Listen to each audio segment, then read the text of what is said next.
आउनुभन्दा पहिला बरु यस्तो खासै थिएन, अलिअलि त नर्मल हो, तर त्यस्तो थाकेर त्यस्तो थिएन। महिमामा आएपछि त्यस्ता बोझहरू आइपुगे, पितालाई धन्यवाद। तर त्यो सबै बोझ के को लागि आएको थियो भने उसको उद्देश्य के थियो भने बरु पहिलाकै जीवन राम्रो थियो नि, बरु पहिल्यै राम्रो थियो नि, बरु पहिले सुखमा थिएँ, आनन्दमा थिएँ नि। मैले के पाएँ र मैले के भएर मेरो लागि के नै प्रकट भएर भनेर तर्काउनलाई, ईश्वरको महिमाबाट तर्काउनलाई यस्ता समस्याहरू खराबीले देखाएको थियो। परमेश्वरलाई धन्यवाद।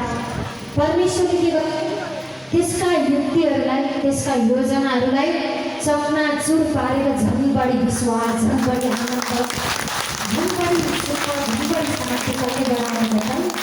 परमेश्वरले बढाउनु भयो, पिताजीले बढाउनु भयो।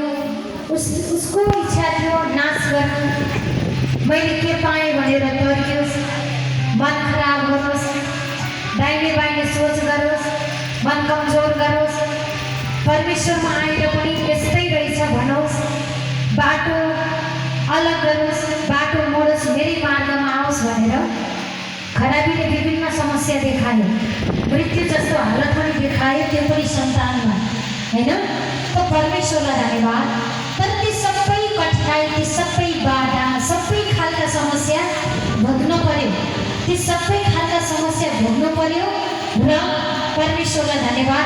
सबै खालको विश्वासमा परमेश्वरले आज अडा अनि खडा बनाउनु भयो, तलबदार बनाउनु भयो।